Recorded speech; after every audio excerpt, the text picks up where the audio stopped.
好，咁我咧就正式開始咯喎吓，咁首先咧我介紹下我哋今日喺呢度嘅三位導師先啦。咁首先我係 Annie 啦，我陣間都會即係有少少時間介紹自己嘅。咁我哋先講下我哋幾個名吓，咁陣間介紹到嘅時候先即係將個時間交俾佢哋啦。另外一位咧就係我哋行政同事阿二玲啦，係啦，二玲就會幫手做一啲嘅，譬如你哋報名啊、收生啊，或者你對呢個課程裏面仲有啲咩疑問咧，都可以聯絡佢嘅。咁二玲可以喺個 chat box 度咧打低。譬如你哋點樣可以 WhatsApp 揾到我哋啦嚇，或者如果你係我哋同學就應該好熟噶啦，已經嚇。好啦，咁另外咧就係小燕老師啦，係啦，小燕老師都喺度嘅。今次嘅課程咧，其實主要係由我啦同埋小燕老師兩位去負責嘅。咁所以陣間我哋介紹到課程嘅時候咧，我會再即係詳細咁樣慢慢同大家去到解釋。好啦，咁事不宜遲啦，咁我哋今日咧好歡迎大家嚟參加我哋呢一個法系嘅芳療認證課程嘅一個簡介會。咁我唔知道咧，大家咧其實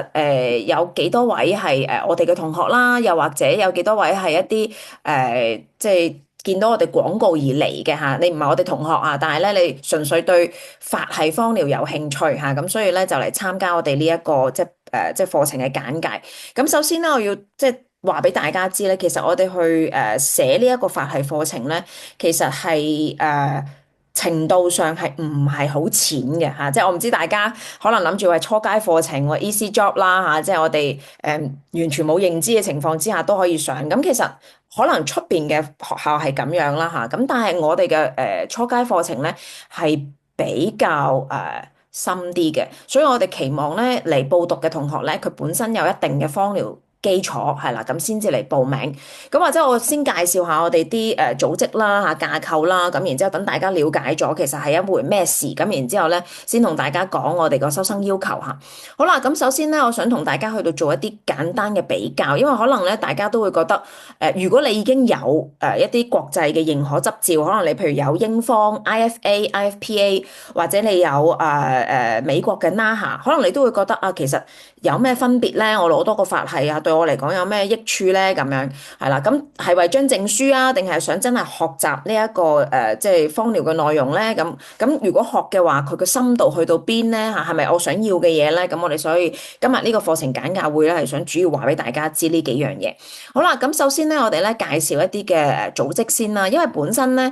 大家可能都知道我哋係Fleur 呢間學校啦。咁我哋 Fleur 咧，其實即係我哋講緊喺20幾年前咧就已經係成立。咁主要咧其實係辦嘅課程咧，主要係一個英方嘅課程嚟嘅，喺英國芳療系統下邊嘅一個課程。咁我哋嘅認可協會咧叫做 IFPA International Federation of Professional Aromatherapists， 係啦，咁係一個英國嘅認證，英國嘅協會嚟嘅。咁呢個英國協會咧，其實咧就我諗即係都好多年啦，可能大家都已經認知啦。咁可能大家即係比較困惑嘅咧，就係其實有兩個好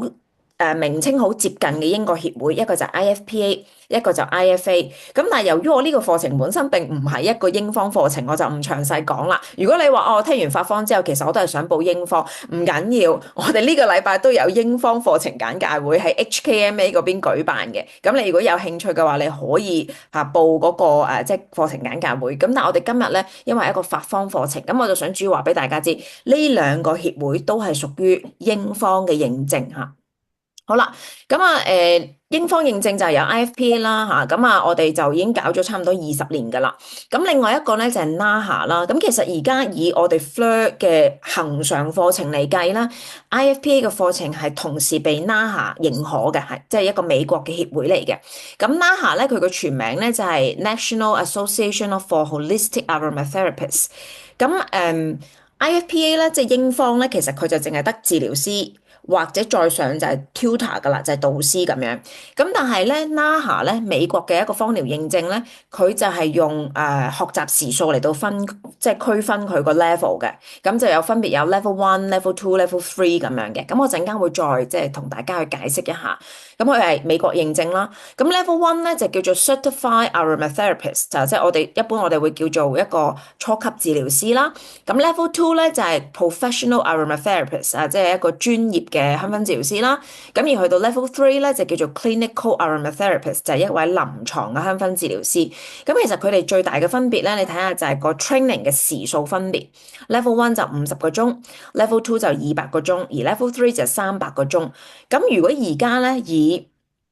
IFPA 嘅嗰個時數嚟計，即係我哋恒常 IFPA 嘅課程嚟計咧，其實如果去做一啲curriculum 嘅 matching 啊，即係同其他嘅協會去做 matching 咧，NAHA 係等於 level two 嘅。咁所以咧換句話嚟講，如果你讀英方，你攞完個 IFPA 喺我哋學校啦嚇，攞完 IFPA，你同時可以攞埋 NAHA 嘅 level two 啊，即係同時俾兩個協會去認可。咁但係咧就去唔到 level three 嘅嚇，個原因就係咧NAHA 咧佢要求嘅 clinical aromatherapist 咧係要再多啲嘅要求。首先第一就係要有300個鐘嘅學習時數，即係加咗100個鐘啦，比起 level two。另外咧就係佢要有一啲 clinical experience 嘅嚇，即係你要去做一啲嘅臨床實習啦，嚇或者係有一啲嘅臨床經驗啦，咁樣係啦。咁而 NAHA 咧，即係成個系統上面咧，同 IFP 最主要嘅分別咧，就係佢冇按摩嘅要求，係啦，唔使學按摩嘅咁。咁所以就有啲人佢話我唔中意按摩嘅，咁我就淨係讀 NAHA 就算啦，咁樣都有嘅，係啦。咁呢個就係我哋而家喺市場上面我哋最常見嘅英方同埋美國芳療系統嘅一個課程。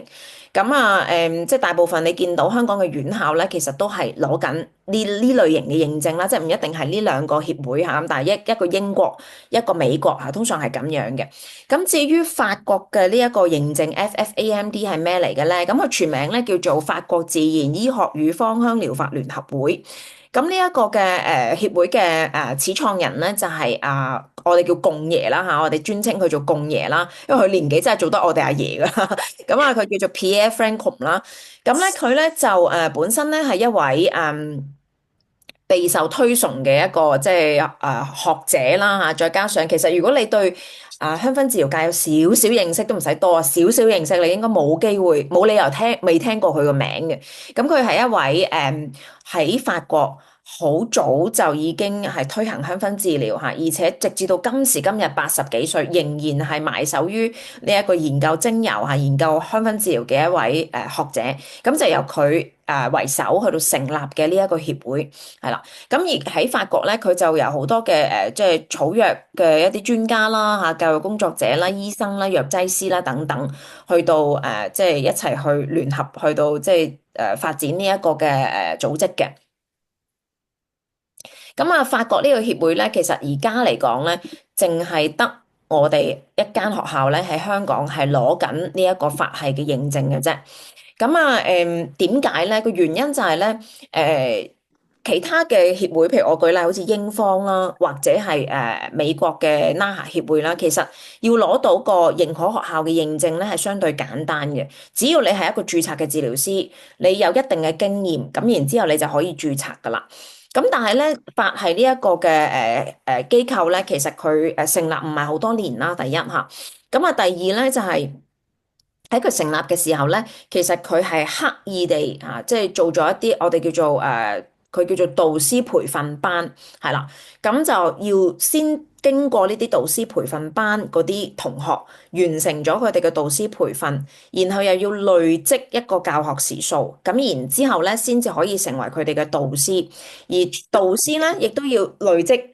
過千嘅時數先至可以辦學校嘅。咁所以咧，其實即係我哋一路下來咧，其實我哋唔係淨係話我讀完跟住我俾錢開間學校啦，唔係咁樣嘅，係啦，我哋又要有教學嘅經驗啦，即係自己要喺其他嘅，即係譬如我哋喺我哋自己學校裏面有教香薰治療啦，累積一定嘅教學時數，而且要跟共爺學咗好多年，我諗都前後都5年。我哋計翻，其實我哋2018年嘅時候就開始跟共爺學香薰治療，咁你諗下數下手指都7年啊，小燕啊7、8年噶啦，我哋已經原來跟咗共爺，咁所以咧其實即係佢嘅要求係咁樣，咁所以其實到最後可以有呢個資格去辦學校或者成為導師嘅人咧，其實係好少嘅，係啦。咁所以我哋亦都即係非常幸運啦嚇，咁我哋亦都即係第一成功咁樣申辦到呢一個嘅學校嘅一個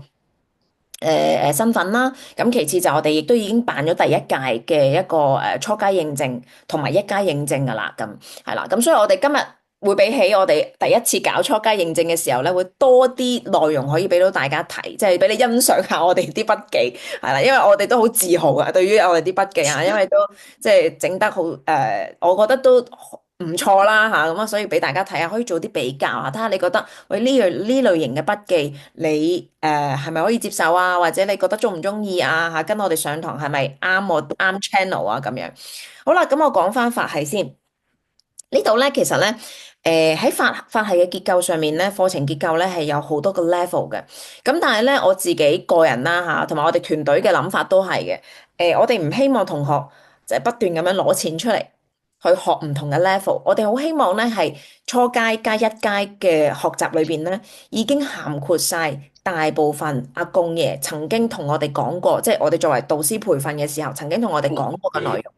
咁所以咧，二階、三階幾時開咧，我都答唔到，因為我哋都未有 idea 嚇，我哋仲未諗幾時會再開二階、三階。但係咧，如果我哋即係反應良好嘅話咧，我哋都會一路咁樣開初階同埋一階嘅課程，因為我哋上完第一屆嘅課程之後咧，我哋發現有好多嘅你同學要靜音，阿二玲可唔可以幫我同佢哋靜音啊？好多同學都未閂咪。咁咧就係啦，我頭先講就係話即係我哋希望初階一階就已經涵括晒我哋好基礎嘅一啲法系精油嘅內容。咁至於去到二階三階就係如果你好想再去即係考核，同埋好想再去攞到一啲嘅唔同嘅身份啊，咁你可以繼續讀落去嘅。咁所以咧就呢個就係個法系，佢係用時數嚟到區分嘅。初階就70個鐘啦，一階就加80個鐘，所以即係 total 夾埋初階就要150個鐘啦。去到二階就320個鐘，係啦。咁跟住去到三階就要390個鐘咁樣，係啦。咁所以即係我自己個人嘅建議就係我哋去到一階應該都好完整噶啦個課程啊。即係你問我，即係我覺得我啦、阿小燕啦，再即係一階Anita 會喺一階嘅時候會出現啦嚇，咁我覺得都已經好無敵㗎啦嚇，即係我哋教嘅內容已經好啦。咁啊佢法系嘅分即係呢啲咁嘅 level 就係咁樣分嘅。好啦，咁啊，淨係講法係冇乜意思啦吓，咁我依家咧就將佢哋拼埋一齊俾大家望下。咁其實咧，呢度有啲走咗位啊，唔緊要。咁咧，其實咧，基本上咧，如果講緊入門最初階嘅，一定係 NAHA 噶啦吓，NAHA 一應該係呢一個位置嘅吓，呢一嚿藍色呢一個位置 NAHA 一。咁 NAHA 一咧，其實咧呢度吓 NAHA 一。應該係藍色呢個 box，咁我哋即頭先就話，其實佢係50個鐘嘅學習時數啦，係啦，咁就叫做初級治療師啦。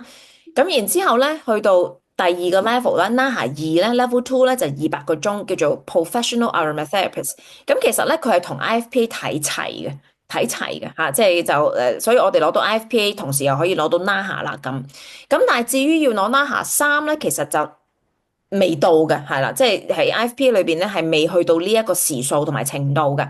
咁所以喺呢度咧我就可以俾大家睇下啦。原先咧呢個表可能有啲唔夠 update，而家我哋咧係初階就70個鐘啦，法系係咪？呢邊係法系嚟嘅，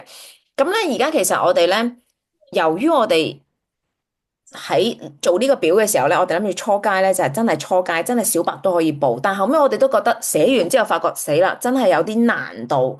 應該咁講，我哋希望，因為法系咧，其實真係去到治療噶啦。我哋希望咧嚟學嘅人咧，佢有一定嘅基礎，咁先至會容易掌握我哋法系嘅內容吓，先至可以真係去做治療。所以咧，我哋要求有即係要讀初階嘅呢一個朋友咧，佢起碼最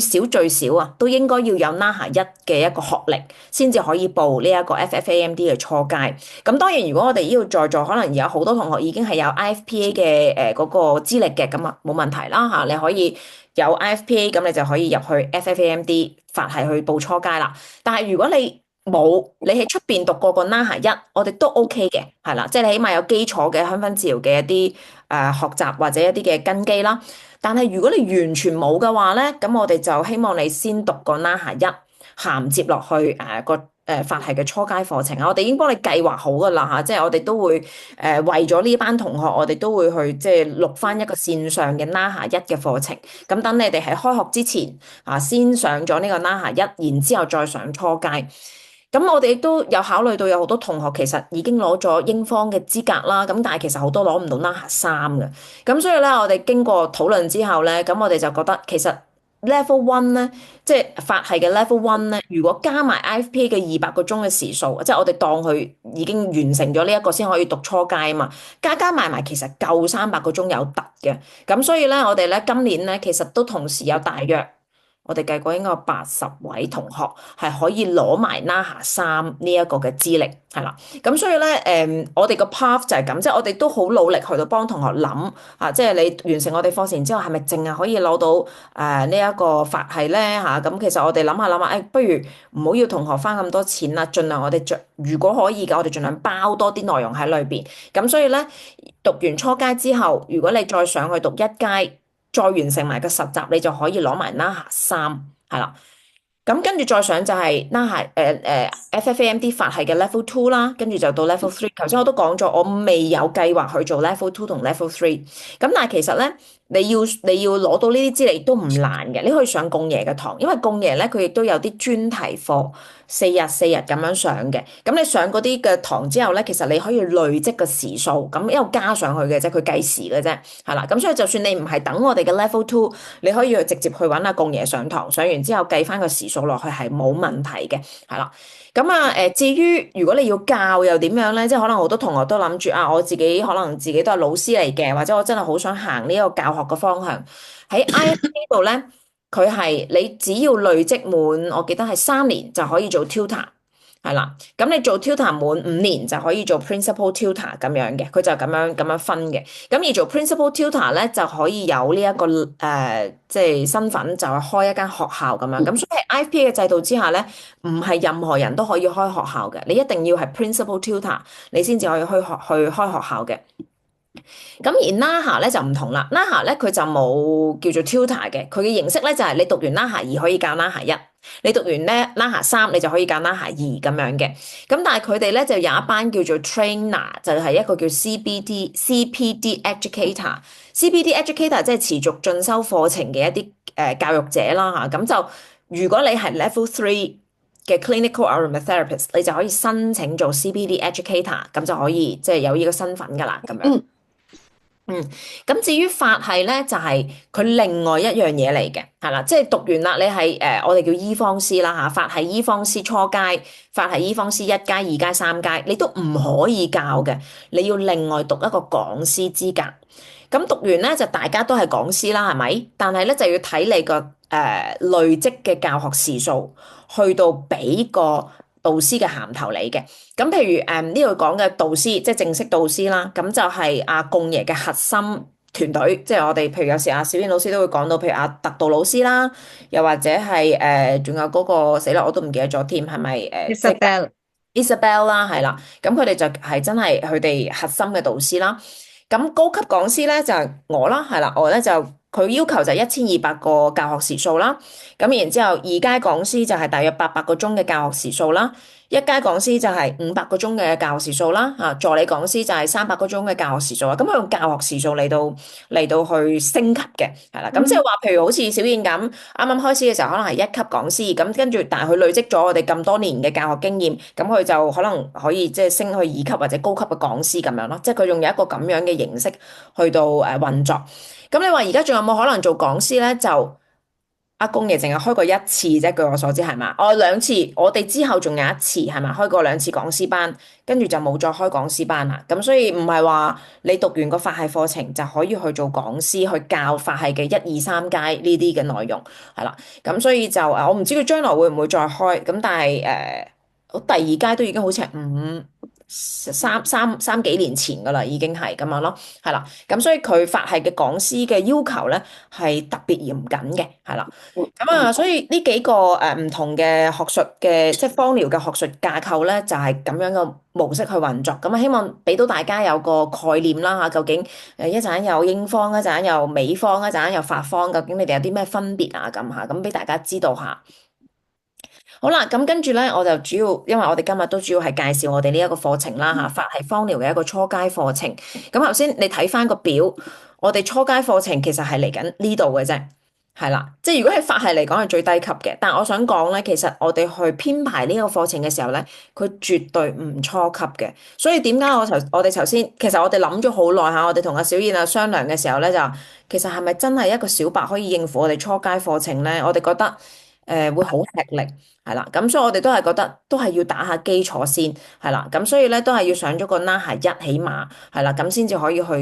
讀一個法系嘅初階課程。出邊點樣做咧？其實我都知嘅，但係我哋跟唔到嘅原因係我哋課程係比佢哋深好多，係啦，即係我只能夠講陣間我俾啲 sample 你哋，如果你係去出邊上過方程課你就知噶啦吓，即係我俾啲 sample 你哋睇，你就知道我哋講到幾深。如果你冇嗰啲基礎嘅話咧，其實你睇唔明、聽唔明嘅，係啦，咁所以咧就即係而家我哋係一個所謂初階課程啦，喺法喺裏邊，但係其實已經係我哋要求。即係最基本係我哋讀完英方嗰班學生係啦，咁即係佢已經有200個鐘嘅 training hours 㗎啦，你諗下，仲要加埋去實習咧嚇，佢哋仲要有45個個案實習嚇，咁然之後我哋先至希望佢哋讀呢個初階，咁所以我哋做法係呢個原則係乜嘢咧？就我唔想真係倒翻轉頭開一個比英方更加淺嘅課程。係啦，我哋期望咧係比英方要更加深，係啦，等啲同學學完之後咧，你係真係用到出嚟嚇，同埋咧係覺得，咦，原來有啲英方解釋唔到嘅嘢，原來我哋法方係有得解嘅喎嚇，係咁解嘅喎咁我哋係重點係想搞個咁樣嘅課程，所以我再一次強調，如果你覺得你係一個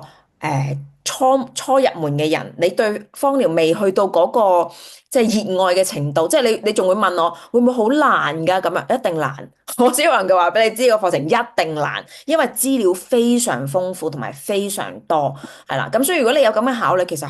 可以考慮讀咗 NAHA 先，係啦，又或者可以讀咗 IFPA 先，係啦。咁等你真係覺得，咦，我有信心喎，或者我真係希望挑戰難度，我真係諗住嚟學嘢嘅，咁我就好歡迎你嚇參加我哋呢一個法系嘅即係芳療課程。咁啊，所以我頭先想解釋就係話，啊呢個其實一啲都唔初階嘅嚇，即係佢係好有內涵嘅一個課程嚟嘅。咁我就介紹下啦。咁啊，FFAMD 咧，其實咧係頭先我講咗呢位，我想講阿伯，呢位阿爺應該係俾人鬧死啊！呢位先生係啦嘅即係就係我哋所謂嘅共爺啦咁樣，佢好和藹嘅係啊，咁所以咧就我哋都好尊敬佢嘅。咁啊年紀非常之有翻咁上下年紀㗎啦嚇，咁啊但係咧佢俾我哋嘅印象咧就係一個好專業嘅，同埋好願意去將佢嘅知識傳授俾我哋嘅一位學者啦。咁其實早喺好多年前咧，其實阿共爺已經喺法國創立香薰治療嘅學院，去到教醫生點樣用芳療噶啦。咁但係咧嚟到亞洲之後咧，無奈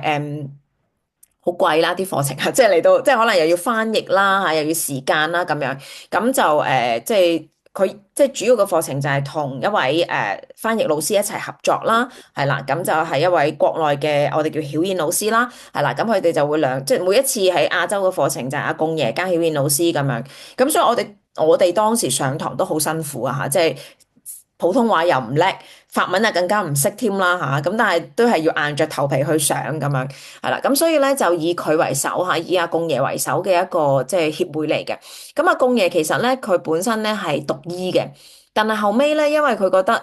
即係因為佢自己家屋企嘅關係啊，即係父母都係植物學家啦，咁所以佢就改咗冇再讀醫啊，就去咗讀植物學同埋讀藥劑學，係啦，咁所以咧阿共爺咧。即係我哋睇共爺嗰啲嘢咧，我個人嘅感覺咧就係睇係唔會明嘅，你係睇唔明嘅。點解咧？原因就係太過 medical 啦嗰啲嘢。咁好，所以好彩咧，我哋學校有兩位即係好專業嘅導師啦，一位係小燕啦嚇，本身係一位護士啦。咁另外 Anita 會一階先出現嘅，係啦。咁啊，佢亦都係一位醫生啦，係啦。咁所以我哋喺一個咁樣嘅團隊合作之下咧，就係補足咗我自己對於醫藥嚇或者係一啲病理機制啊呢一方面嘅一啲缺失啊，我嘅主要係做精油嚇，即係我去教學嘅內容主要係講精油。咁而阿小燕啦，同埋阿 Anita 老師。小燕當然都好熟啦，精油嚇。咁啊，佢哋兩位就因為俾我霸咗個精油嚟講，所以佢哋就只能夠講解剖生理學。咁但係當然啦，佢上堂嘅時候一定都會同你分享佢哋喺臨床上面嘅經驗啦，嚇點樣用油啦咁樣嚇。咁所以呢個係我哋嘅即係分工啦，係啦。咁但係唔代表話即係阿小燕淨係識得講解剖生理學，其實佢對精油都非常之熟悉嘅，係啦。咁就係咁樣啦。咁所以咧，阿公爺咧就即係佢啲嘢係完全唔好話難明啊，根本就係唔明啊！上堂嘅時候又要法文啦嚇，即係嗰啲咁嘅名詞根本都好難理解嘅，係啦。咁所以佢其實喺香薰治療裏邊係好大貢獻。我唔知大家有冇留意到，其實我哋英方有講呢一個 CT 化學型啦，係公爺第一個去 develop 呢一個 concept 嘅嚇，即係究竟點解同一個植物點解佢喺唔同地方種嚇佢個化學嘅結構會唔一樣咧？咁係佢發明嘅，係啦。咁另外就係我哋有睇，譬如我哋話精油四象限啊，以前我哋英方人咧，我哋成日都叫英方人，我哋睇精油四象限就會覺得佢解釋唔到啲精油嘅，唔能夠貼切咁樣解釋一個精油。但係公爺，即係當我哋深入去研究法系嘅時候咧，我哋發現阿公爺嘅精油四象限，其實佢係解釋緊個現象，解釋緊所有精油嘅一個特質，係啦。咁所以唔識睇嘅人係根本你只係覺得哦一個四格嘅表，係啦。但係其實如果你識睇嘅話咧，你就會覺得哇，都呢個人有㗎諗嘢好嘅，好深入喎嚇，即係同埋好有睿智啊！我哋覺得係啦，咁所以咧就佢行得好前嘅。我成日都即係我哋上堂嘅時候，有時都會講笑。當年阿公爺出篇論文話植物有 CT 化學型嗰年就我出世嗰年，你諗下佢行咗我幾多年？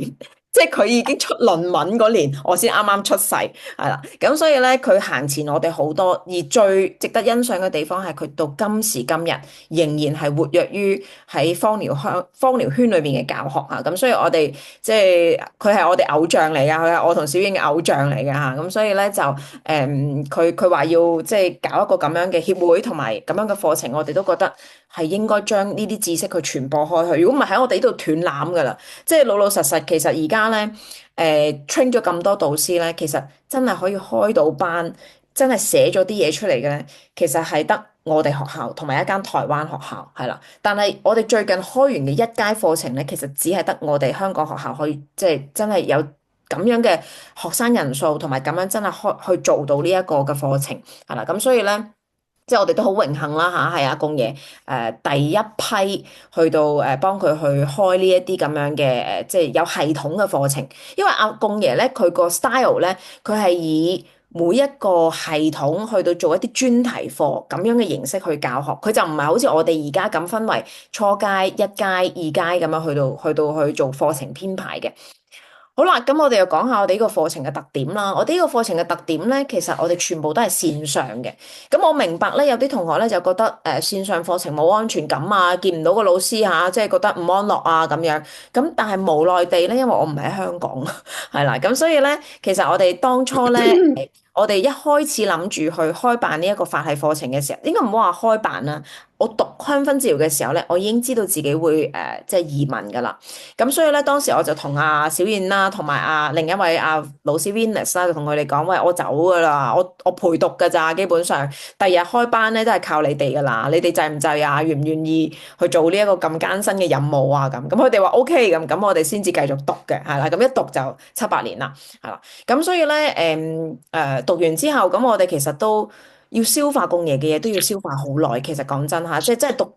讀完個講師班，我哋都要3年時間先開得成呢個課程，因為當中有好多我哋需要討論啦。我哋公爺啲嘢咁深，點樣先可以令到一般學生明白究竟裏邊嘅內容係講啲咩啊？咁樣係啦，咁所以轉轉轉轉，其實都即係要3年之後先開到班。咁呢個時候咧。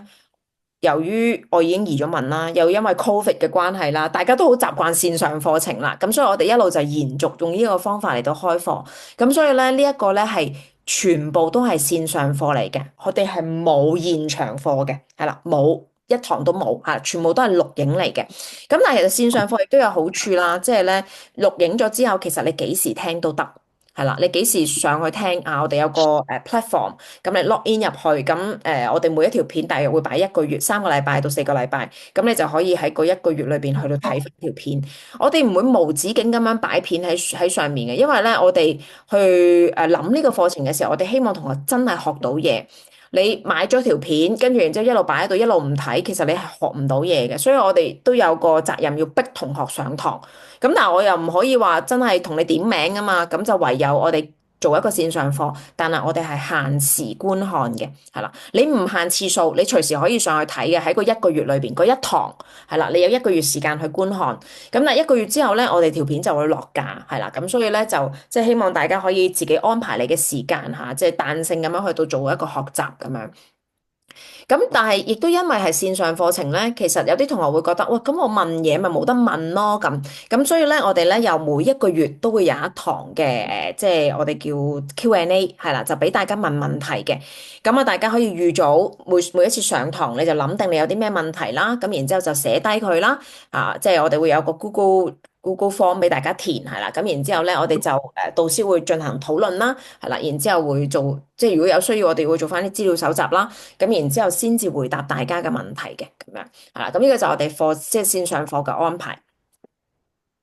好啦，咁啊，跟住咧就係我哋嘅形式啦，頭先講咗啦。其實我哋成個課程裏邊咧，主要係21堂嘅，咁每堂就大約3個鐘。咁一次過上3個鐘咧，我哋知道會好辛苦，所以我哋盡量嗰一堂裏邊咧，我哋都分2至3條片。咁所以同學可以即係譬如有一個鐘空閒，咁啊睇一條片先啦，咁樣，咁剩翻嗰2條。你得閒嘅時候先再睇都得，係啦。咁所以咧，大家就唔使擔心啊！我哋成條片3個鐘咁長，我哋會斬開佢。通常我哋會分 topic 咁樣斬嘅，係啦。咁所以就你可以按住自己 schedule 下，即係一有時間就聽啲，一有時間就聽啲咁樣。咁啊，我哋呢個課程嘅費用咧係14,800蚊，係啦。咁如果你係我哋 IFP 嘅學生咧，我哋會有折扣嘅，係啦。咁啊，你可以問翻二拎啦，同埋其實我哋 Facebook 都有寫晒喺度噶啦。咁如果你唔係我哋IFP 嘅同學嘅話咧，咁就要睇下你有冇曾經即係學習過芳療啦。如果有嘅話，即係你都可以揾二拎嚇，即係問下佢呢個係有咩 discount 啊，或者我攞咗呢一個嘅資格，我有冇 early bird 嘅優惠？我哋 early bird 係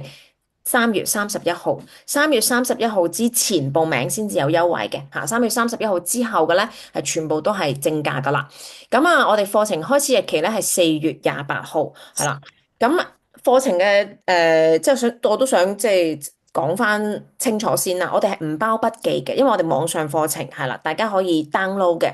咁但係有啲同學話我好中意你啲彩色筆記啊，咁樣我想儲啊，咁樣。咁我哋可以一次過幫同學印啊，你分2批，即係1至10堂係第一次，跟住然之後第11堂到第21堂係第二次。咁啊，邊位同學需要印，咁我哋就會按翻我哋印刷嗰個費用，咁就同翻你收翻，係啦，咁就可以幫你去即係準備呢一啲嘅筆記，然之後寄俾你咁樣，係啦。咁你話如果唔使嘅，我中意全部 save 晒落去 iPad 咁啊，最好啦，環保下，咁你可以咁樣做都冇問題，咁就冇額外嘅收費噶啦。好啦，咁啊，成個課程咧，我哋計過咧，大約係10月底，10月咧就應該完噶啦，係啦。咁所以如果你話有啲咩計劃啊，要旅行啊咁樣，咁你大約預就係由4月底到10月底，係啦。咁其實大約可能5個月鬆啲，係啦，咁就上完噶啦。呢一個初階課程。好啦，咁啊，我睇下先啊，我都係俾埋大家望一望先。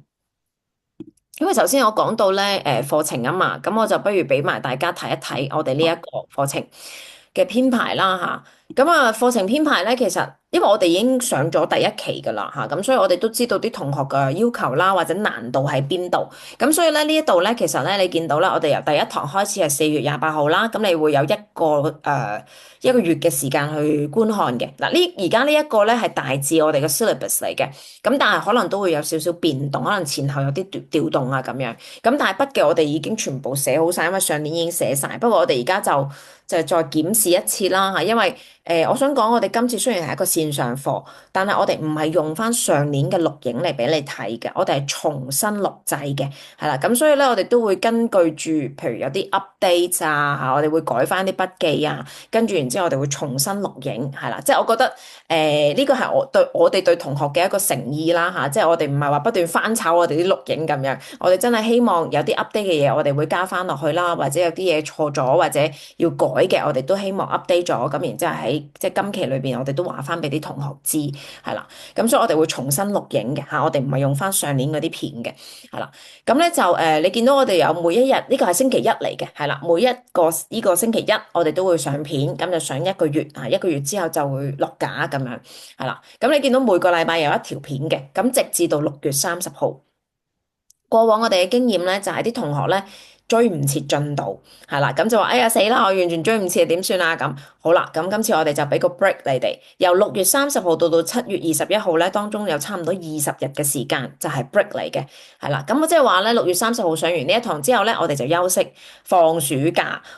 咁然之後咧到7月21號咧先至再繼續第11個單元，嚇一路上到去9月29號，係啦，咁呢個就係我哋個課程嘅編排。咁頭先話10月嘅，咁因為咧我哋10月要考試嚇，計埋考試嘅。咁啊嗯。呢幾日咧就係啲 Q&A 嘅日子啦嚇，呢啲你哋唔使而家去即係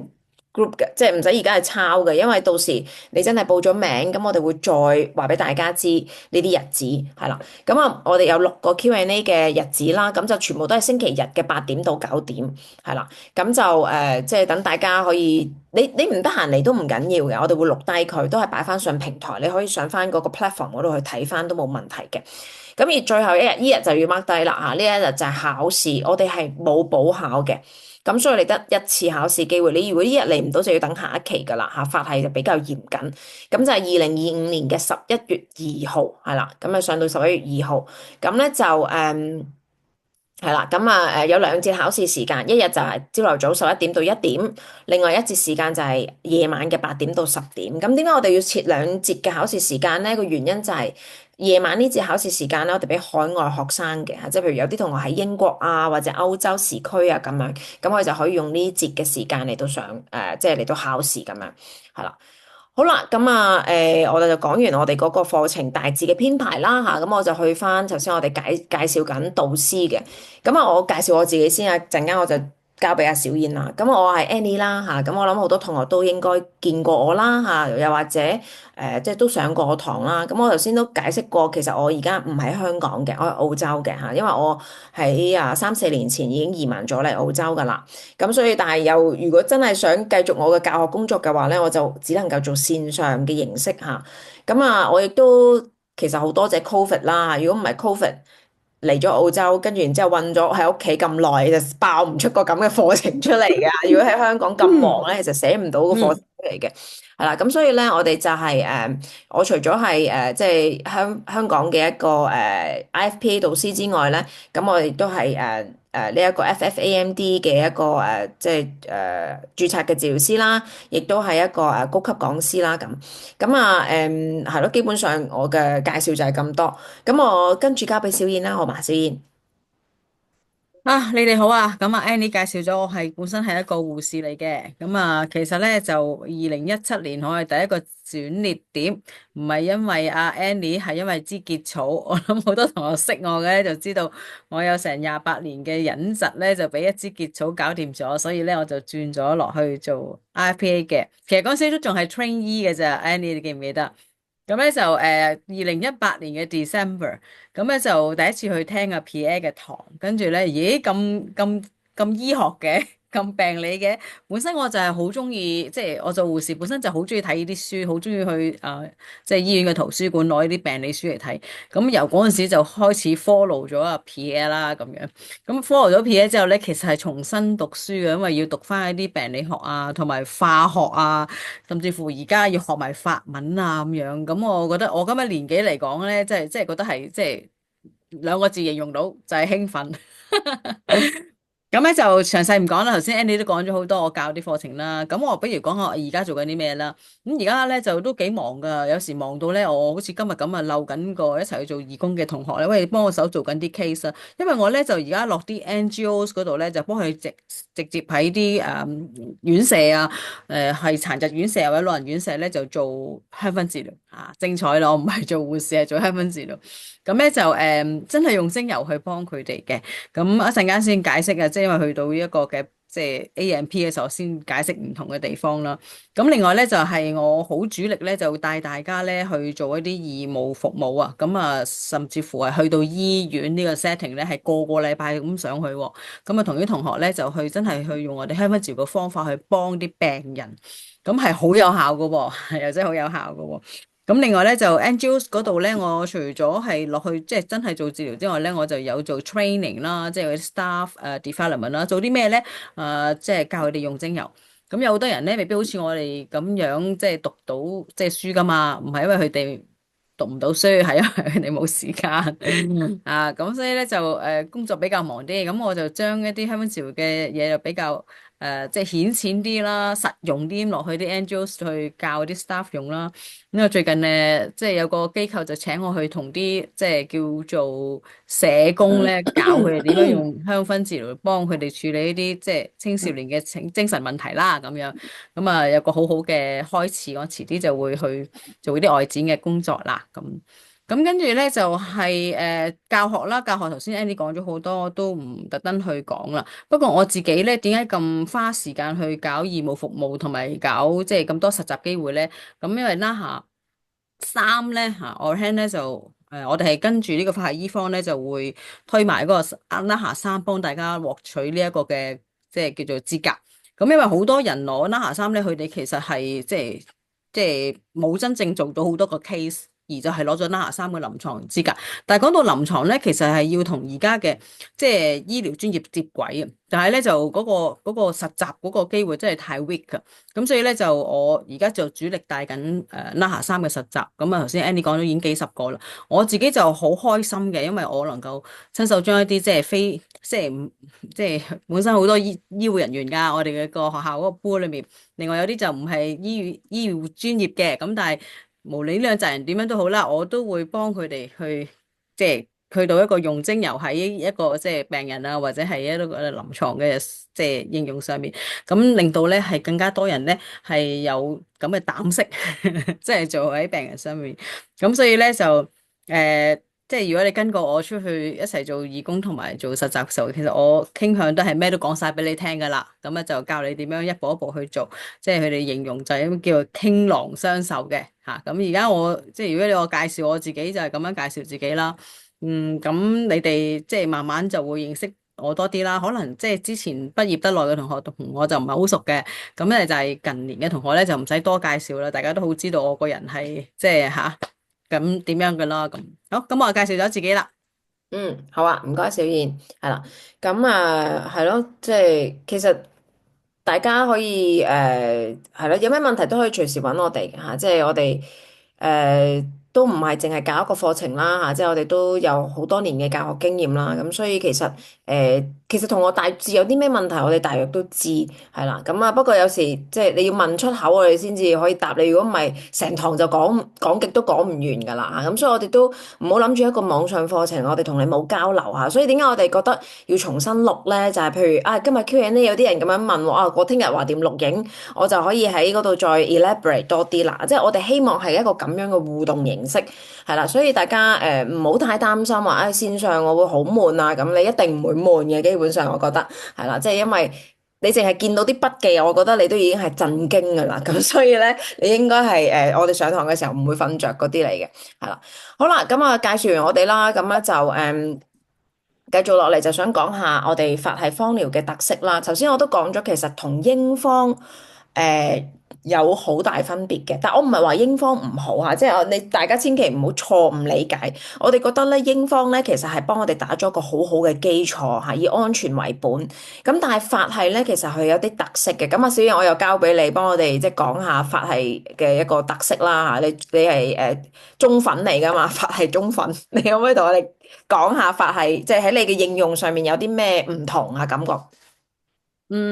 其實咧有兩句說話，大家去即係攞到個重點就知嘅。第一個咧就係病理為本，第二個咧就係構效關係。唔係話英方唔好，不過你冇英方就唔明白呢樣嘢更加重要。咩叫病理為本咧？所以我哋就要學 A&P 啊，學翻啲病理生理學啦。因為每一個嘅症狀咧，佢一定係有佢一個個病因嘅。以前嚟講，英方可能咧，我哋好直接地可能係民族植物學嘅影響又好，因為我哋睇好多大師級嘅書都好，好多時候啲同學都問我攞配方噶啦。咁你完全唔知道點解我配方咁樣寫出嚟嘅喎，係啦，啲書係好多呢啲配方，但係從來都唔解釋點解有呢個配方喎。阿 P 解俾你聽，咁因為咧你要知道嗰個病因啦，同埋嗰個病情嗰個機制啦，而你係因應佢個病因而嘅，同埋個病情嘅機制去用精油，並唔係話一跳完。嗱，講個例子就係、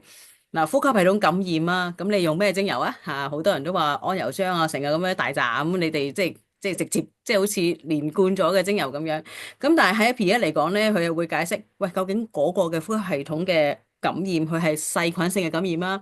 病毒性嘅感染啊，定係你自己以為佢係感染，其實係敏感咧？咁係要即係分得好清楚嘅，因為啲病徵係差唔多嘅，但係咧因為佢個病因唔同，嗰個機制唔同咧，佢用嘅精油都唔同嘅喎。於是乎咧，如果你一路係誤會咁樣去用嘅時候咧，你發覺你用啲油係唔精準嘅，然後你發覺啲油咧係有時有效，有時又冇效。點解佢又有效？點解佢又冇效咧？係因為我哋跳越咗好多病因同埋病理嗰個認知，而直接去用油，咁就錯嘅機會好大。咁第二個咧，我就講話構效關係啦。構效關係嘅意思咧，個構咧就係一個化學嘅結構，嗰個精油有啲咩嘅化學成分，而導使到佢有咩嘅功效或者嘅禁忌症。咁以往嚟講，買支 rosemary 咧就咁買，而家都係㗎。你見出面嗰啲嘅即係銷售商咧，好多都唔知有 CT 嘅，仲有係好多都唔知有嘅喎。咁變咗咧，你係買嗰個化學成分已經係錯咗啦。咁其實嗰個成分錯咗，你嗰個嘅功效梗係唔同咗啦，甚至乎啲禁忌係你不能預期出現嘅。咁所以咧，呢個構效關係咧就導致咧你能夠精準用油啊，即係精準用油，你起碼唔會買錯支油先啦。我都試過㗎，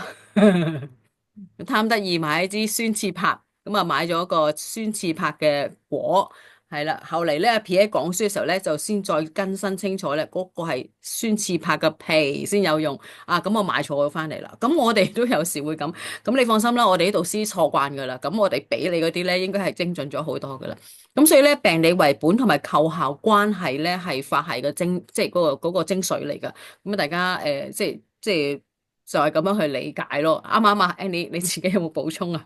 啱啊，非常認同啊，係啊，因為即係嗱，你可以咁樣講啦，所以呢兩句嘅説話做核心嘅話咧，病理為本就係小燕嗰部分啦，即係講解剖啊、人體機制啊咁樣啦。構效關係就係我嗰部分啦嚇，即係我會逐隻精油逐個化學成分同你哋剖析究竟呢隻精油點解有呢個功效嚇，因為佢有乜嘢嘅成分係啦，而喺呢隻精油呢個化學成分裏邊咧，其實佢係一種藥㗎，你根本係可以當係藥，所以佢係有一個藥理機制喺當中。所以咧，你會覺得，咦？點解我哋讀完法系之後，啲同學揀油咁精準嘅咧？個原因就係我哋對精油嘅了解好透徹，係啦。我咁講，其實喺市場上面應該冇咩學校可以做到呢一個即係咁樣嘅去，即係咁深入去鑽研呢啲精油，同埋咁確切咁樣話到俾你知呢隻精油個做到呢一個治療嘅原因係乜嘢，係啦。咁所以咧，就陣間我有機會再俾啲 sample 你哋睇下嚇，即係你哋就會明白我講乜嘢噶啦。好啦，咁啊，所以冇錯嚇，我覺得阿小婉頭先講嘅係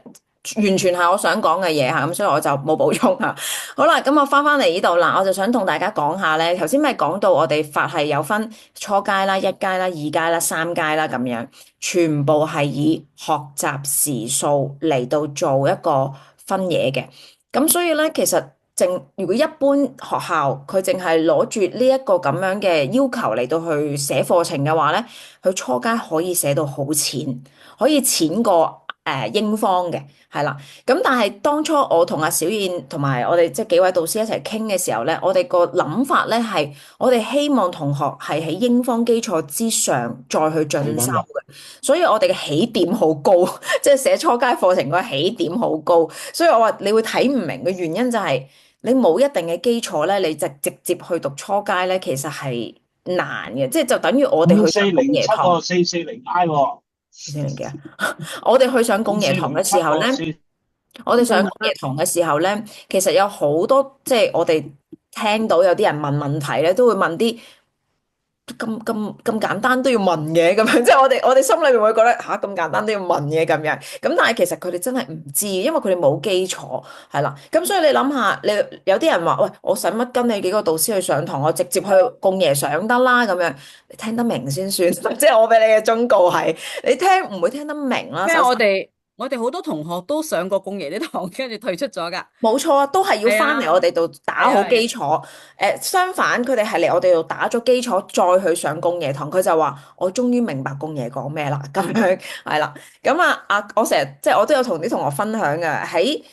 另一位法系大師嘅眼中，公爺咧係一位非常聰明嘅人。佢聰明到咧，佢唔明你哋啲世俗人係諗唔明佢講嘅嘢嘅。呢個先大鑊係啊！佢大師級得嚟咧，佢係唔知你哋唔明啲乜嘢喎，講得好清楚噶啦，我覺得已經咁樣係啦。咁所以我哋咧個角色咧就係我哋要將阿共爺一啲咁深嘅嘢，用淺白嘅方法、容易理解嘅方法，同埋你嘅母語，尤其是係粵語，去解釋翻俾大家知，係啦。咁所以我覺得呢個好重要嚇，即係所以我覺得我哋去辦呢個課程嘅動力就喺呢度。如果唔係咧，其實我哋香港人咧，其實好難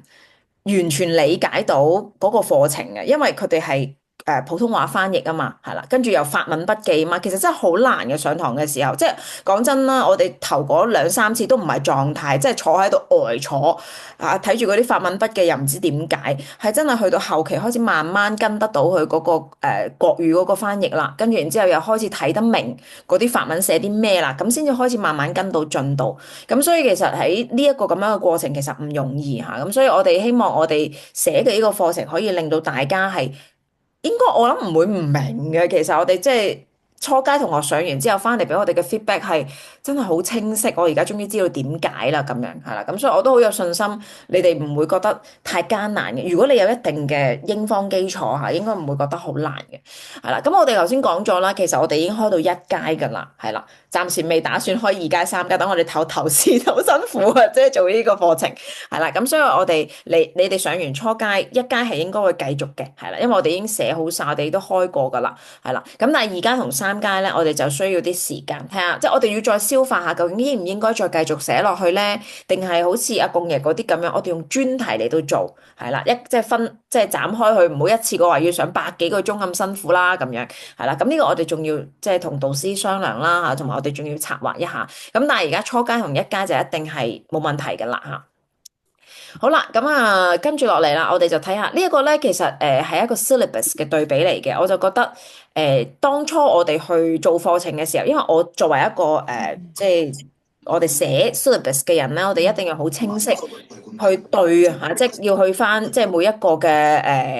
一個唔同嘅系統，我哋要去到拼埋一齊，我先知道我哋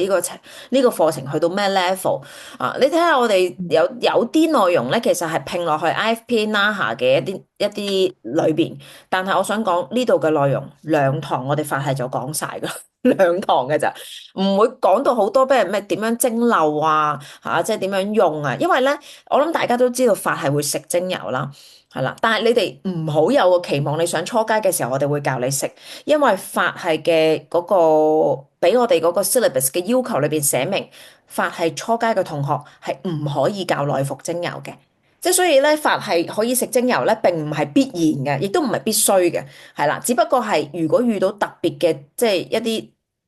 情況或者問題，我哋要用特別嘅手法，我哋就會有口服呢個選擇，係啦。咁所以咧，去到一階，即係如果大家有興趣嚇，我哋讀到一階之前，我哋就會俾一堂實體堂大家啦。嗰陣時先有一階嘅，係啦。咁我哋就係教你哋點樣應用精油，係啦。咁嗰堂我哋就會教你哋點樣做膠囊啦，點樣做食嘅，即係點樣食精油啦，嚇點樣撈啦咁樣。嗰啲我哋要一階先至教得啊，因為喺法系嗰個即係 system 裏邊咧，初階同學係學基礎理論，係唔可以教內服精油嘅，係即係呢個要聲明啊！如果唔係咧，你可能一嚟就諗住，喂，第一嘢就攞嚟食啦咁樣，咁你未到㗎嚇，未到呢個程度，未可以食住嘅嚇。好啦，咁咧就跟住咧就呢一個咧就係我哋嘅 syllabus 嚟嘅嚇，即係喺法系俾我哋嘅 syllabus。咁有8個，好似係8個單元嘅。小燕啊，你使唔使講下你嗰啲內容？我等等下，係啦，即係譬如好似呢個第八單元咁樣，咁都係一啲人體結構嘅一啲即係基本知識啦。不如小燕你講下，因為有啲同學已經上過英方啦嘛，咁你上英方嗰啲嘅解剖生理學，咁同法方嘅解剖生理學有啲咩唔一樣咧？啊，好啊，你等你離開咗，我分享先。咁啊，其實大家如果你係跟過睇先，你跟過我上呢個我教緊嘅即係 A&P 嘅話咧，你知道我個 style 係多圖噶，同埋咧係唔會即係悶嘅，會同你講好多即係我實際嘅應用啊，同埋我即係好多臨床嘅事情。我話聽絕大部分同學同我講係好中意聽我講臨床添。咁樣就即係你先至能夠好整體咁去學習。咁我有啲 reference book，咁你聽唔明我講嘢，或者我講得太多臨床嘅嘢，你哋就自己睇翻啦。我都係睇 Pathophysiology 嗰本即係字典啊嘛，即係黃 yellow page 咁厚嗰啲。咁我又會講翻我即係喺邊度啲書去講出嚟。咁你可能覺得你唔係講阿 Pierre 啲嘢咩？我話俾大家聽，頭先 Andy 講得好清楚，阿 Pierre 根本佢上堂係唔會講啲咁基本嘅嘢嘅。所以咧，當阿 Pierre 講完一啲好深嘅嘢，甚至乎咧，我有啲朋友做專科護士嘅都唔知，即係阿 Pierre 講緊啲係乜嘢嚟嘅。咁我哋係要之後要揾翻好多書嚟去即係對翻嗰個稿。咁所以咧，你見我哋係要有好多自己額外嘅功夫做出嚟咧，係幫大家去明白 Pierre 講嗰啲嘅機制嘅。呢個係好艱難嗰個過程。所以你見到我由2018年 December 開始學咧，係真係到2023年嘅尾期先開始出到課程嘅，係咪 Andy？我係啊。哋唔咁係啊，我哋真係好審慎嘅，唔係即係嗰頭聽完嗰頭攞出嚟 copycat 咁樣，我哋真係唔係咁樣做，即係自己梳理咗好多 PA 講嘅嘢，佢又冇解釋清楚嘅嘢，我哋梳理好晒先至講俾大家聽嘅咁。咁呢我哋唔止啲就梳理啊，梳理完之後，阿小燕仲要講一次俾我聽，我要我明啊，咁佢先可以先可以 OK，先可以繼續嘅。因為如果唔係，連我都聽唔明，咁學生一定聽唔明啦，係咪？所以我哋有個咁樣嘅 battle 嘅，我哋嗰陣時，咁嘅解釋一次係啊俾我聽，係啊，我哋明啦，嗌交啊！咁樣先至寫落去。好難嘅，佢哋嗰啲解剖生學。不過咧，我同大家咧就都會撇咗一啲好悶嗰啲嘅。我同大家撇咗悶，例如咩叫好悶咧？我唔會同大家記位置嘅。即係以前咧，可能讀解剖生理學咧，你要記咧啊邊個咩肌肉嗰個咩肉，我唔會㗎，因為嗰啲係同阿 Pierre 講嘅嘢唔係直接相關，所以我咧直接咧就落咧會同阿 Pierre 講嘅嘢直接相關嘅嘢，譬如咧譬如係呢個精油嘅分子嘅大細，其實點解可以過到細胞啊？即係我會解釋呢樣嘢咯。點解精油會咁有效可以殺到細菌啊？咁啊會解釋呢啲即係 size 嘅問題咯。咁另外就係呢啲即係嗰個 syllabus 裏面要求嘅嘢，我擺落去嘅啫。咁就我唔會好多㗎。如果難記嘅嘢，一定係因為阿 Pierre 講過嗰樣嘢，我一定要俾大家知道嗰樣係咩，我先至擺落去。太悶嘅嘢我都唔會擺㗎啦。咁啊，生物分子啦，咁呢啲都係好快就講完嘅嘢，你好似而家咁樣錄。嗱，呢個嘅機制先至緊要啲，因為機制譬如講咧嗰個細胞膜啊，點解可以過到精油啊，唔過到精油啊咁嗰啲，咁又呢個主動嘅運輸，咁嗰個嘅免疫細胞點樣可以吞咗嗰啲嘅微生物啊？咁又點樣可以咧吞完之後掠翻出嚟啊？呢啲咁嘅機制又係要同你哋講。咁啊，點解用精油咧？如果你唔開稀，會有細胞毒性啊，連你個細胞都毒害埋啊！咁又會講下呢啲。咁啊，透過呢啲嘅即係最基礎嘅道理咧，去話俾你聽點解 Pierre 咁樣講，點解 Pierre 咁樣講咯嚇。咁另外咧，就到最後咧，係啦，有啲酶啊、酵素，有時大家好難明嘅嘢咧，或者 Pierre 成日講嘅嘢，你都唔知佢講緊邊忽，我就會再 mention。所以我會飛咗一啲好悶、好冇即係好冇呢個醫方價值嘅嘢就唔講。咁啊，真係講一啲咧，我哋即係要銜接喺個 Pierre 課程嘅機制嘅嘢先講嘅咁樣咯。咁啊，同埋咧有啲重點嘅嘢咧，我就會 highlight 啊，你記住呢樣嘢啦，對你考試有益㗎。咁啊，另外咧，我都會 reference 翻我嚟自咩嘅書啦，咁你就知道我唔係淨係即係自己去作嘢講啦。咁我哋會解釋啊，即係用翻我講完嗰啲機制之後，用翻阿 Pierre 嗰個白皮書，教大家點去理解翻。你見唔見到而家呢一紮嘢啊？即係你去理解翻點解 Pierre 咁樣講啊？原來係關乎頭先我講完嗰啲嘅機制啊，咁你就會完全套翻入去。哦，我明啦，咁樣。咁呢一個就係我教書嗰個嘅即係 style 咯，就係多圖。係啦，多圖咁同埋，即係我係責任係想解釋翻阿 Pierre 會講嘅嘢，或者嚟緊阿 Pierre 嘅課程會用到嘅即係機制咁樣咯。嗯，唔該，小燕。咁啊，我哋即係都想同學講翻啦。其實我哋內容真係非常多。咁我都好明白，作為一個學生，我又想學多啲。但係你講得多，即係我要讀得多啦，好辛苦嘅喎。咁樣，其實我哋課程本身並唔係想去考同學或者去即係令到你好困擾。所以其實咧，我哋有個好嘅地方就係我哋出課程嘅同時咧，我哋會出埋重點閱讀題目，即係我哋話俾你知呢啲係考試題目嚟㗎嚇。即係你有得攞住啲考試題目嚟一路上堂，你就知道我哋嗰堂嘅重點係啲乜嘢，咁你考試就應該得心應手啦，咁樣係啦。即係所以我哋已經幫你諗好晒，我又想教多啲，我想盡量將我3個鐘裏面嘅嘢講多啲，講晒佢。咁但係我哋都明白，喂。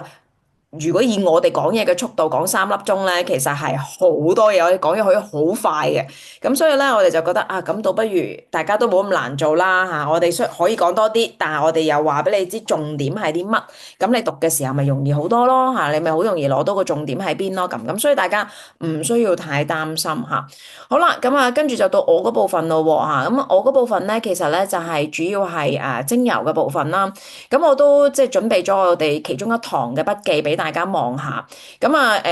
其中一個我覺得即係我最引以為傲就係呢個 mind map 㗎啦嚇。呢個 mind map 咧，其實呢個唔係幾完整嚇。我個 mind map 咧就我哋後尾有印俾同學添嘅。咁呢個 mind map 咧，其實就係講翻喺我哋精油化學裏邊有好多唔同嘅化學成分。喺我哋英方嘅學習裏邊咧係相反嘅，我哋讀呢隻精油，然後我哋睇下呢隻精油裏邊有咩化學成分，所以呢隻精油有啲咩治療效果。但係到問翻轉頭，究竟呢個化學成分有咩效果咧？答唔出嘅，大部分英方同學都答唔出，或者佢甚至乎寫錯添嘅。咁但係法方嘅課程就好明確嘅，佢係而家係話俾你知呢個化學成分係有咩功效。咁咩精油呢個化學成分係比較多嘅，咁所以呢隻精油就有呢啲嘅治療功效。咁然之後再去引證佢嗰個嘅即係解釋。咁譬如我哋有個咁嘅 mind map 啦，頭先我講咗，譬如我舉例下，今日我會教呢一隻咧係月桂烯咁樣，係啦。咁首先我哋要理解咩嘢係月桂烯啦，佢結構形態係點樣啦，然之後呢隻月桂烯佢有啲乜嘢主要嘅治療功效啦。雖然你就咁望落去，喂。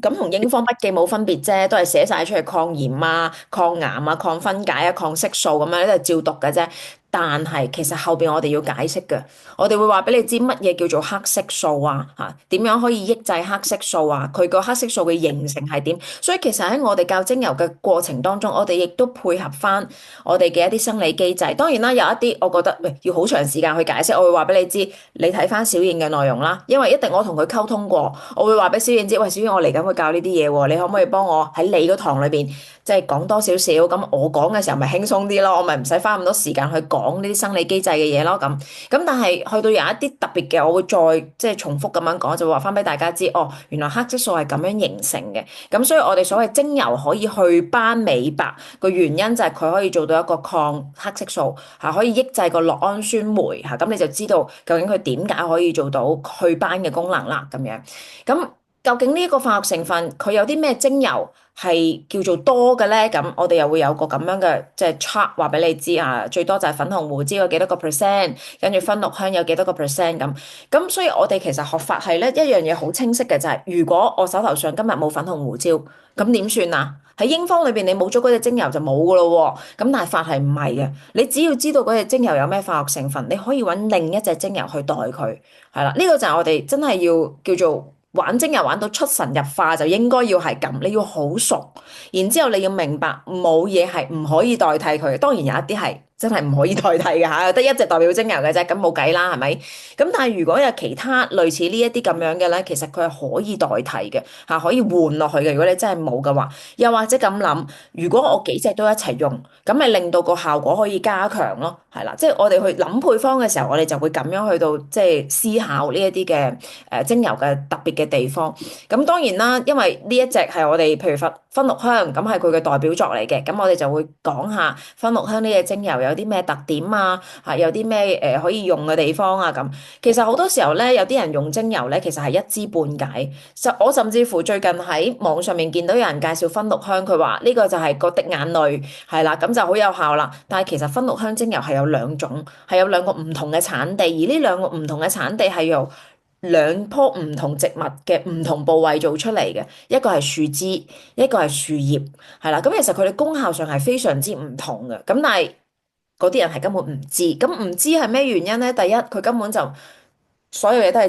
照搬字過紙，喺呢本書睇咗就搬翻過嚟，佢根本完全冇研究過呢隻精油，譬如佢嘅化學成分啦，佢嘅提取部位啦，佢嘅治療效果啦咁樣。咁所以其實簡單嚟講，佢嘅資料係錯嘅，佢寫出嚟嘅資料係唔啱嘅，係啦。咁我所謂點解我哋要花咁多時間去做？即係其實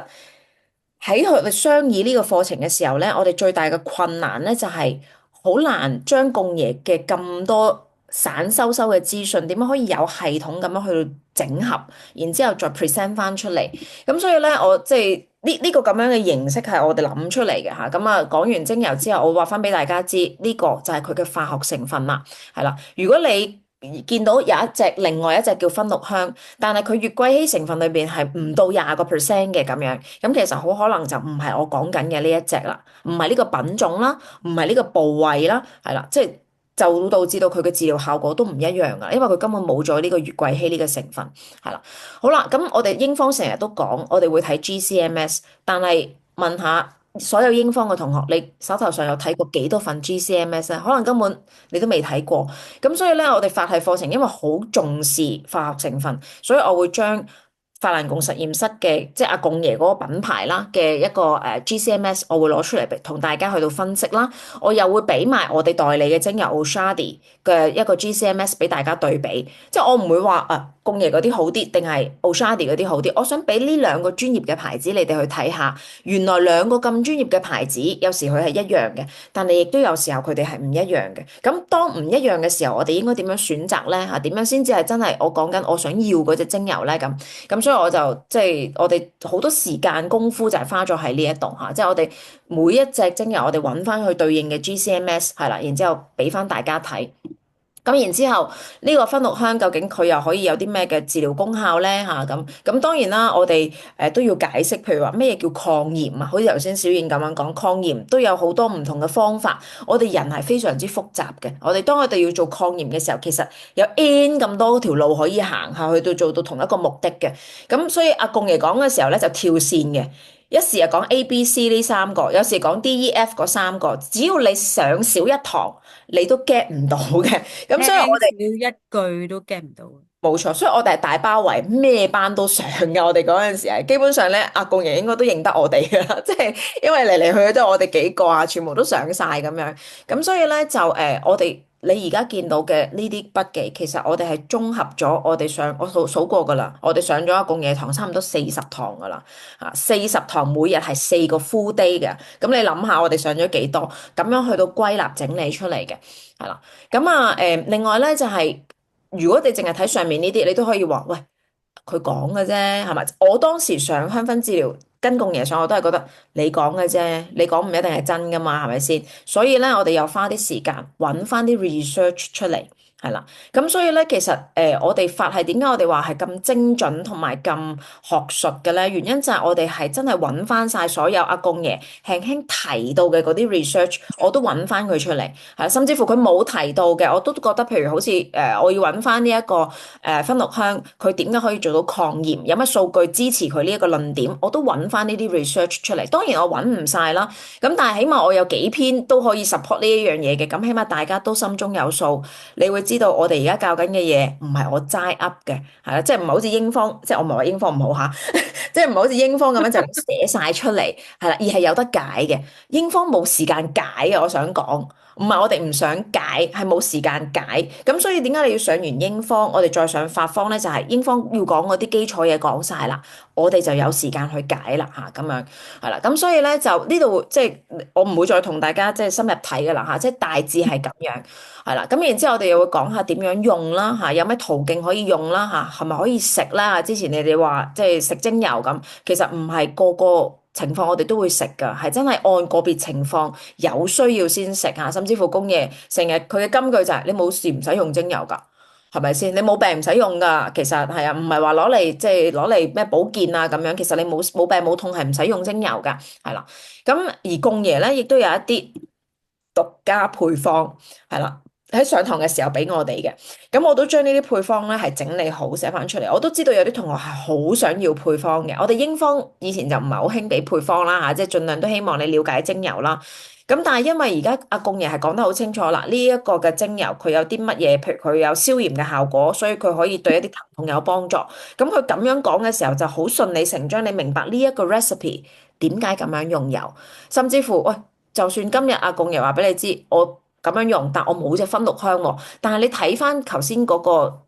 對應表，你有啲咩代表精油，你咪喺呢度揀翻咯，嚟到代替咗個嗰個芬綠香咯，係啦，我哋係咁樣去到理解精油嚇，同埋理解呢個精油嘅藥理機制。咁所以其實我自己覺得就應該係好清晰嘅嚇，就係大家學完之後係真係應用到喺你生活裏邊啊，更加強。所以我哋會有即係好幾個唔同嘅 recipe 嚇，咁等大家知道啊，呢隻精油主要係做呢啲治療，而去做呢啲治療嘅時候可以有啲乜嘢嘅選擇，同埋點樣用法咁樣係啦。咁所以咧我就即係都俾大家睇下啊，我哋平時即係上堂嘅時候筆記啦係點樣啦。咁希望大家都知道啊，我哋即你起碼都望下先啦。如果唔係線上課程俾完錢報完名，跟住然之後哇死啦，原來嗰啲筆記好廢嘅咁樣，我都唔想你哋係即係俾我哋呃咗落咗答咁樣嚇。咁所以我必須要話俾大家知，你睇我哋啲筆記，你都知道我哋係一啲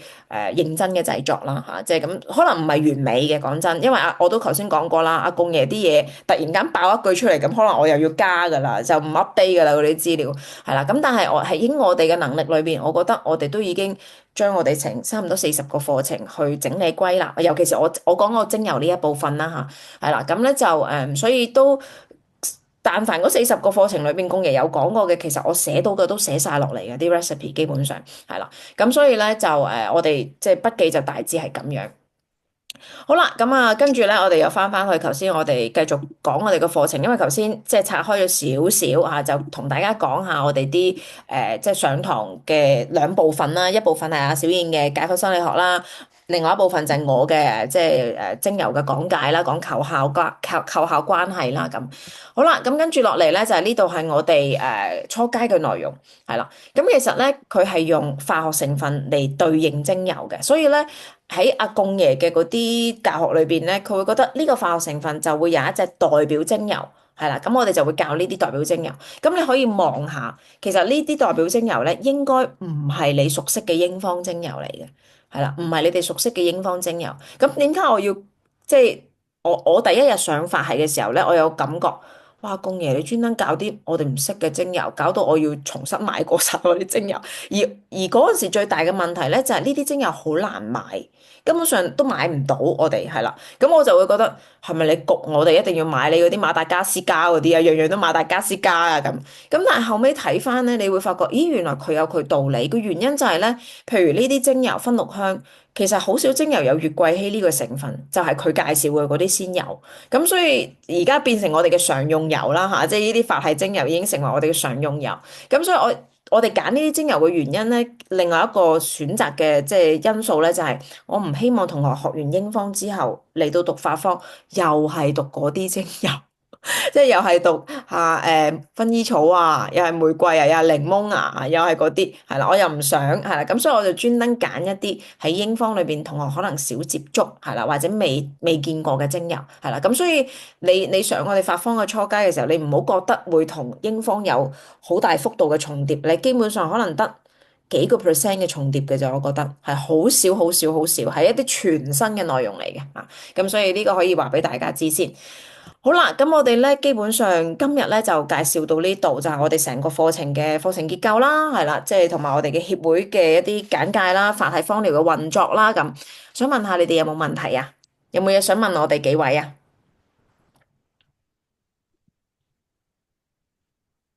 有問題嘅可以問㗎喎，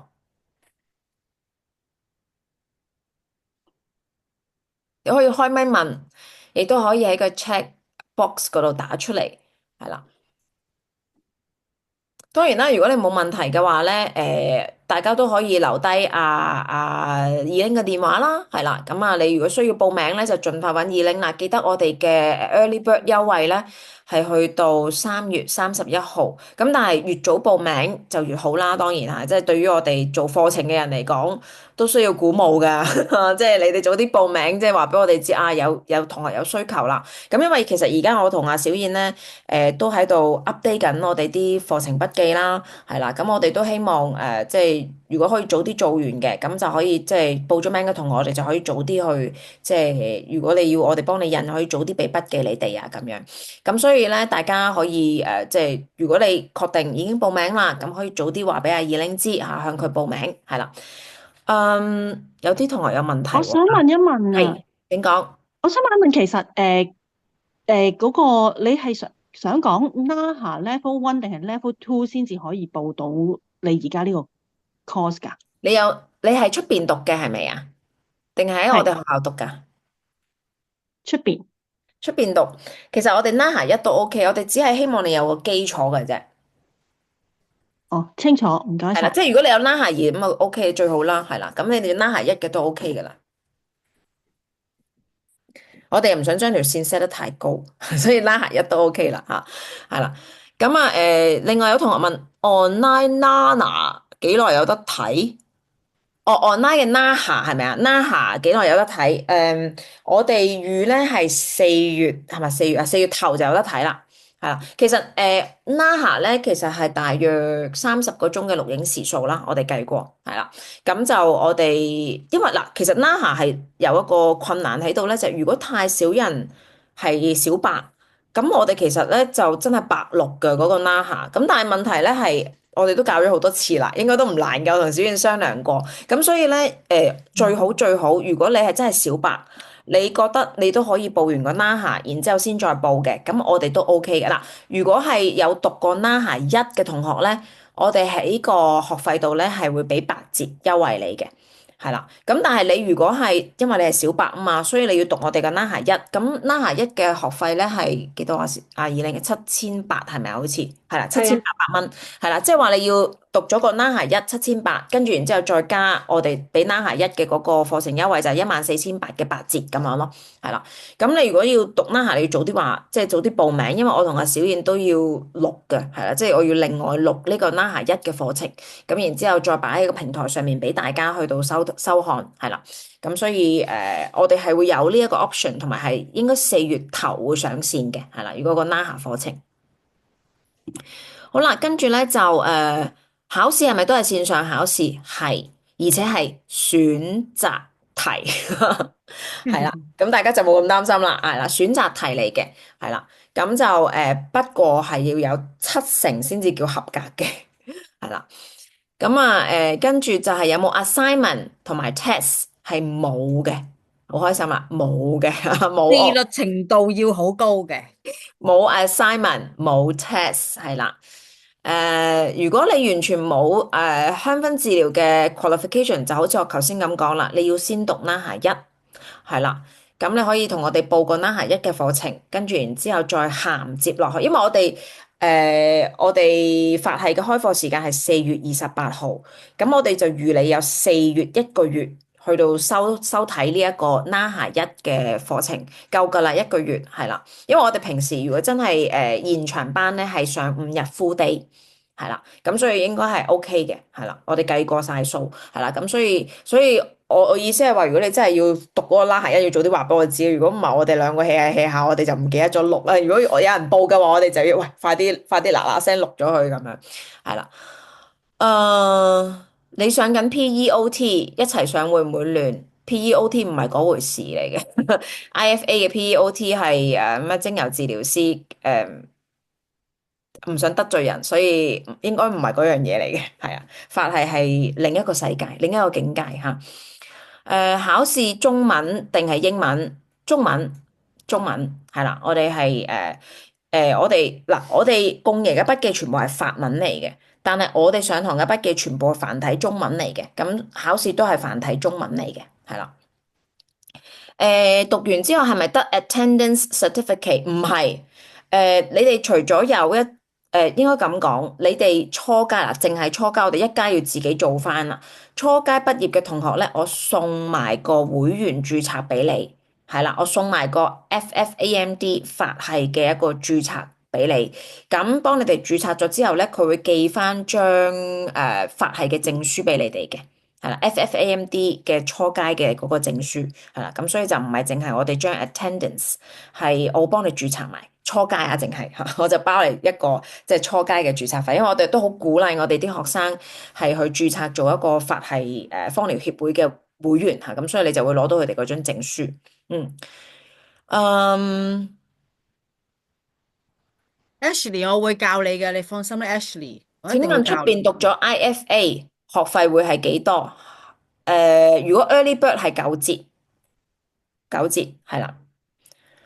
NAHA 係咪要喺你哋學校讀先有8折？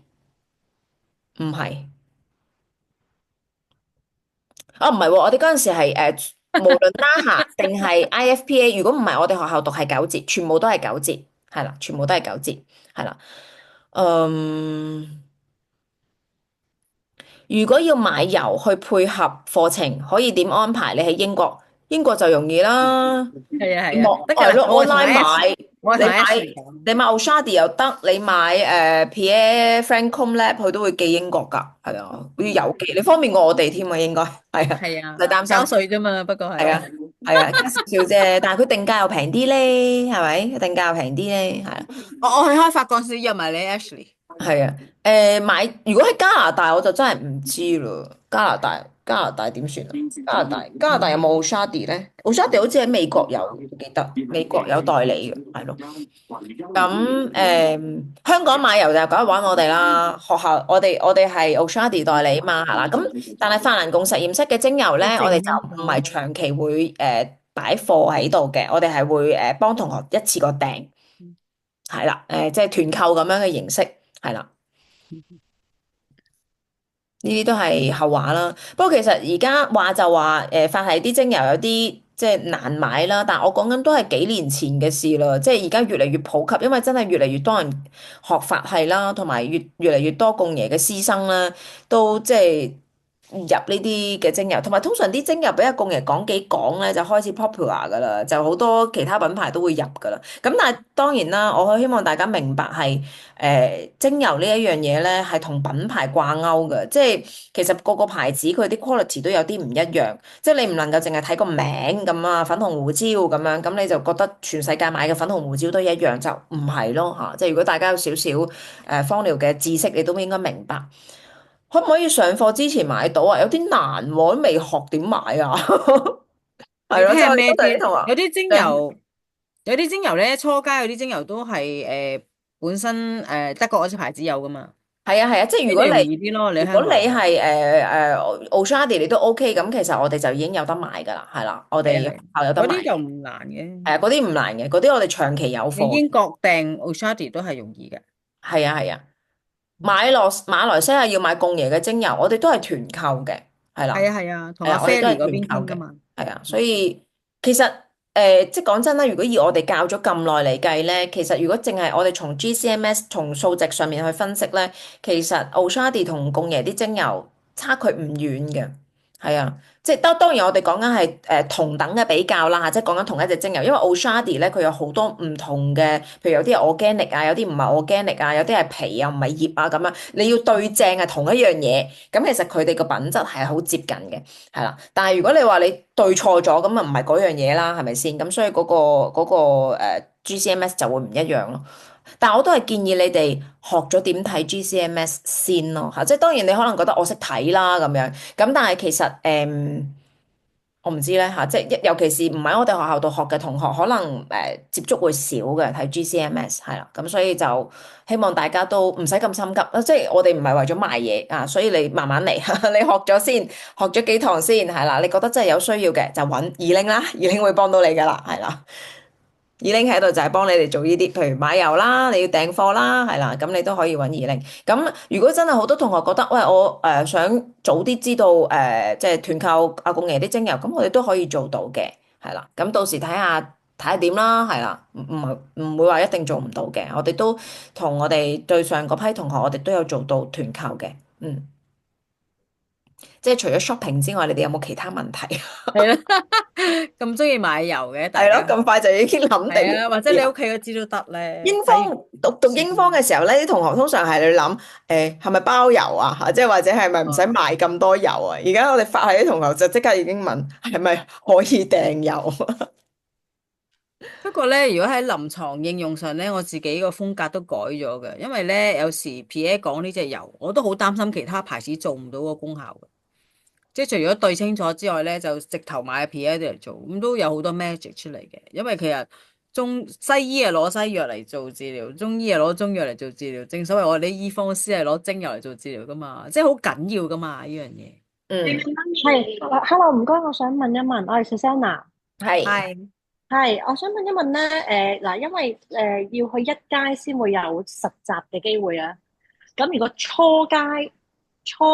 會唔會都可以阿 俾 Susanna，你係到？咪我哋學生 Susanna？係啊，係啊，係啊，你隨係啊，時嚟我度做義工就實有機會噶啦。你中意寫 OK，OK，我咪教埋你咯。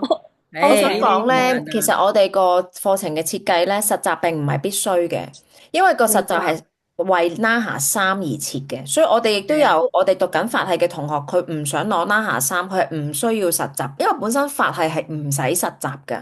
係啦。明白，但係但係但係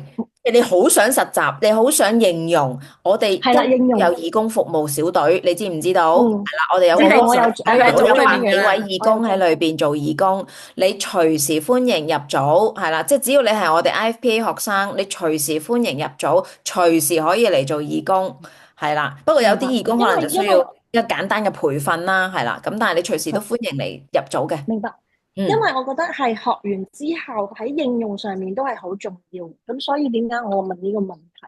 因為有時紙上談兵，可能我記晒、識晒、知道晒佢個原理係點樣做，咁但係點樣去 apply 嗰樣嘢係都緊要咯，我覺得。你跟過我哋去做義工，應用過喺醫院啊，唔同嘅機構、唔同嘅人群咧，你就好有信心噶啦，唔再係張紙嚟噶啦。OK，唔該晒。唔使客氣。好，跟住就繼續答問題吓，可唔可以講下同瑞方有咩分別？等我諗下先。瑞我可以講喎，你可以講啊，知你可以講喎，你講好啊，下。我哋有同學係咪啊？有經歷過係啊阿 Carmen 係咪啊？好啊係，Carmen， Carmen，我係你 Carmen，我係中肯啲啊。我係讀過英方、瑞方同埋法方，已經完成咗課程噶啦。嗯，咁我自己啱啱都上網 post 咗一個分享出嚟啦。咁就係好簡單，我用一個例子，你就會明究竟有咩分別。就係譬如我讀英方嘅時候，我會學到一個理論，就係 Cypress 係可以止咳嘅。你係去到呢個 level 嘅啫，英方。點解 Cypress 可以止咳？佢唔會教你。因為英方係一個比較入門嘅課程啦，簡單啲嘅，咁你係可以應用喺自己或者屋企人身上，但係你未去到一個 level 可以去到即係好深入咁樣去醫人哋或者去斷症嗰啲，其實係未去到呢個 level 嘅。你就淨係知道原來 CPAP 可以止咳。而我讀瑞方嘅時候咧，我係學多咗一樣嘢，原來因為 CPAP 入邊有一個化學成分叫楔烯，咩 Delta 3定唔知乜咁樣嘅，你知道有呢個化學成分。而令到 CPAP 呢個精油係有一個止咳嘅功效，呢個係我喺瑞方學到嘅。咁但係去到呢度又冇咯。而當我去到讀法方嘅時候咧，我就學到再深入一步，就係原來楔烯呢一個精油呢一個化學成分咧係有一個功效叫做抑制肺部巨噬細胞吞噬作用。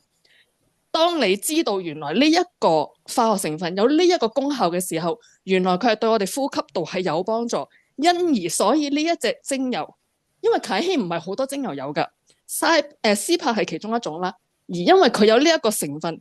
引致到呢一隻精油可以幫助我哋呼吸道，改善我哋呼吸道嘅問題，從而去鎮咳。呢一個就係我喺法方先至學到，你明唔明嗰個分別？即係譬如以前我讀英方。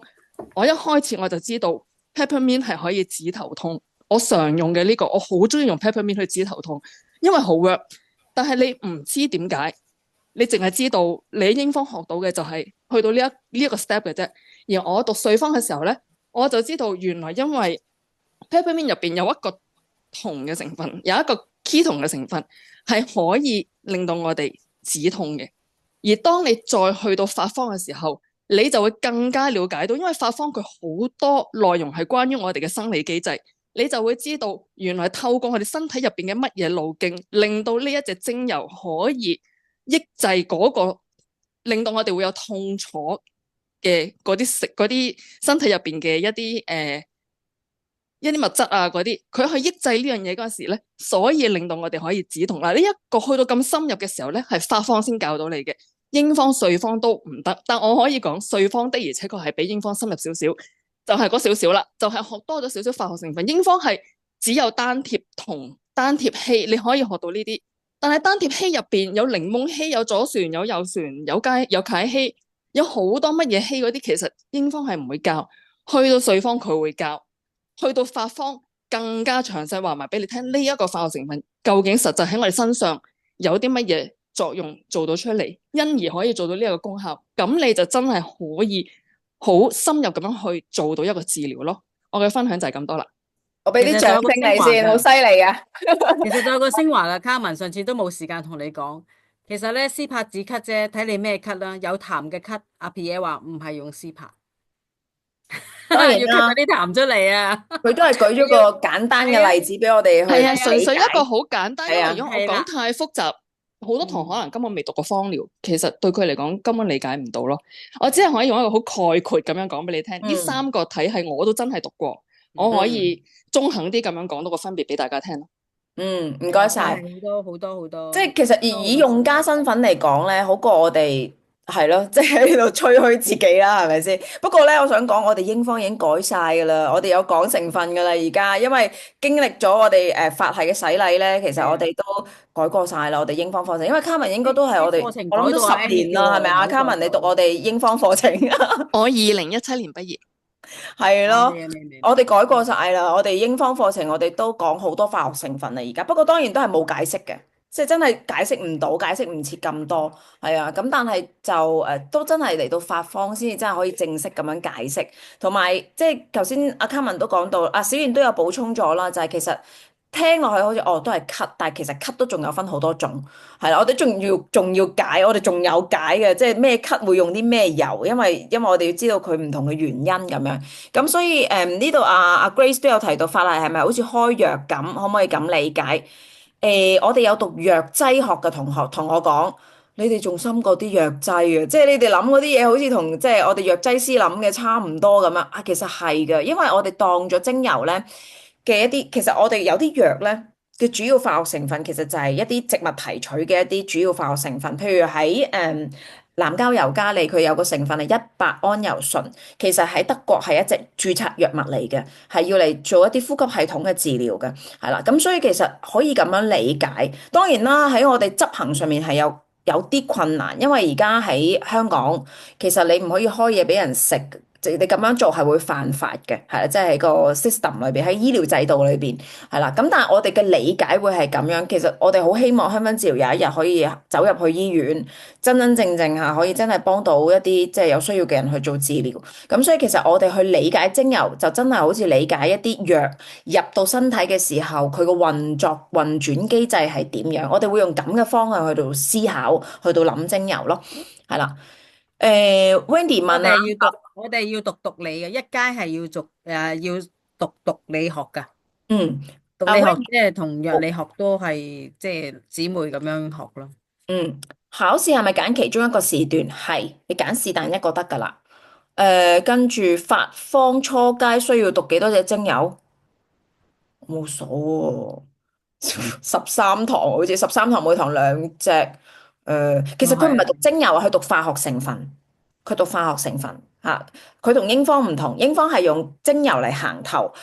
法方係用化學成分嚟行頭。咁有一個化學成分其實佢有2隻代表精油㗎，係啦。咁所以我哋係用化學成分嚟行頭咯。咁我記得係十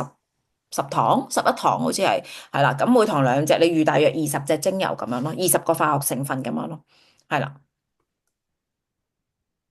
仲有冇問題啊？